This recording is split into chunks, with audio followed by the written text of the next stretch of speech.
کسی شخص نے کہا کہ میں یہاں پنڈی بائی پاس پہ جانا ہے، تو میں نے کہا کہ یہاں مرکز سے باہر نکلو تو سیدھے ہاتھ ہو جانا،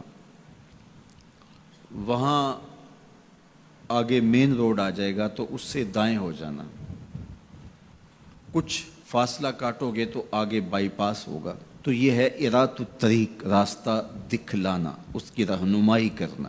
تو ہدایت کا ایک معنی یہ ہے رہنمائی، لیکن وضو کر کے قبلہ رو کھڑا ہو کے ہاتھ باندھ کے جب کوئی کہہ رہا ہے کہ اہدنا الصراط المستقیم، تو اس کا مفہوم ارات الطریق نہیں ہوگا، چونکہ وہ راہ دیکھ چکا ہے تو تبھی یہاں تک پہنچا ہے۔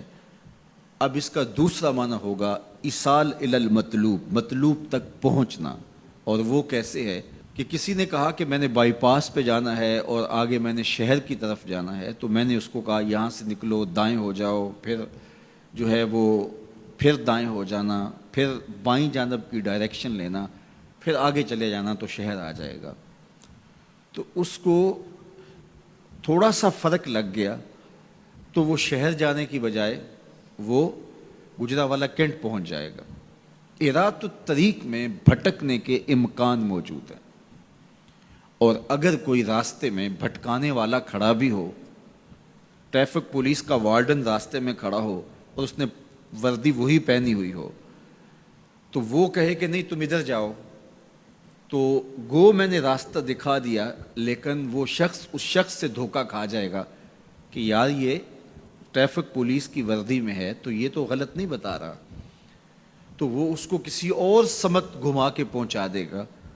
اب راستہ اگر صرف دکھلانا ہی منزل تک پہنچنے کی ضمانت ہوتا تو لوگ راستے سے بھٹکتے نہ، کیونکہ راستے میں ایک جعلی وردی پہنے کھڑا ہے جو لوگوں کے راستے خراب کرتا ہے، اور اس نے اللہ کی حضور، اللہ کی عزت کی قسم کر کے کہا تھا لَأَقْعُدَنَّ عَلَىٰ صِرَاطِكَ الْمُسْتَقِيمِ، مالک تیری طرف جو سیدھی راہ جاتی ہے میں اس راستے پہ کھڑا ہو جاؤں گا اور تیرے بندوں کو تیرے تک نہیں پہنچنے دوں گا، دائیں بائیں بھٹکا دوں گا۔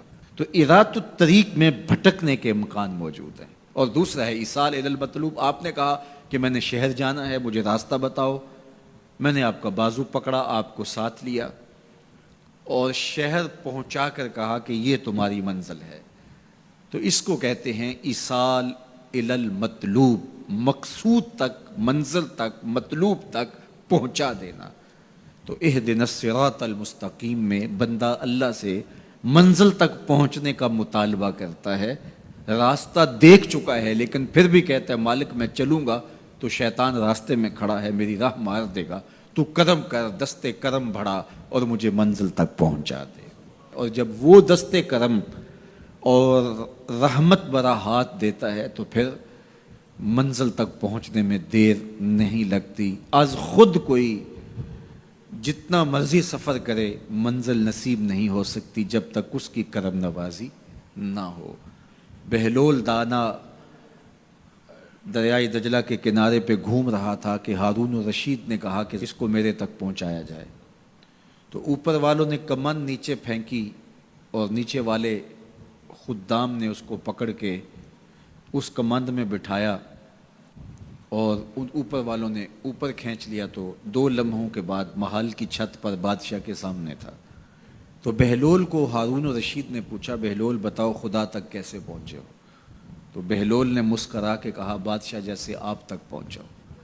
کہا بات سمجھ نہیں آئی۔ کہا میں خود آنا چاہتا تو کئی واسطوں سے گزر کے دیوان خانے میں پہنچتا، پھر درخواست جمع کرواتا، اور پھر آپ تک کئی واسطوں سے وہ درخواست پہنچتی، پھر آپ وقت دیتے، جو وقت آپ نے دیا ہوتا، ہو سکتا ہے آپ کے کوئی شاہی مہمان آ جائیں اور کسی ملک کا کوئی سفیر آ جائے اسی تاریخ کو، تو میری ملاقات منسوخ ہو جاتی، میں چاہتا تو مہینے سال لگ جاتے، ملاقات ہوتی نہ ہوتی، اور جب آپ نے چاہا ہے تو 2 گھڑیاں بھی نہیں لگی۔ تو کہا کہ ارات الطریق نہیں، راستہ تو دیکھا ہوا ہے، سجھائی دے رہا ہے، لیکن کہیں شیطان راستے میں ہماری راہ نہ مار دے، ہم خود تھک کے نہ بیٹھ جائیں اور راستے کی پیچیدگیاں ہمیں کہیں کسی اور سمت نہ لے جائیں، تو مالک کرم فرما، دستے کرم بڑھا اور ہمیں منزل تک پہنچا دے۔ تو جب یوں سوال کیا تو جواب کیا آیا؟ صراط الذین انعمت علیہم۔ تو یہ سائل کے سوال کے اندر ہی جواب ہے، فوراً اس کے لبوں پہ یہ سوال جاری کر دیا گیا جس میں جواب ہے مالک ان لوگوں کے راستے پہ چلا جن پر تیرا انعام ہوا۔ اور اللہ کا انعام کن پر ہوا؟ انبیاء پر، صدیقین پر، شہداء پر اور صالحین پر۔ اس طبقے پر اللہ تعالیٰ کا انعام اور اس کی کرم نوازیاں نازل ہوئی ہیں۔ تو کہا اگر تم میرے تک پہنچنا چاہتے ہو تو انبیاء کے راستے پہ چلو، صدیقین کی راہوں پہ چلو، صالحین اور شہداء کے راستے پہ چلو، تمہیں منزل نصیب ہوگی۔ یہ وہ خوش نصیب لوگ ہیں جو میرے تک پہنچے ہوئے ہیں۔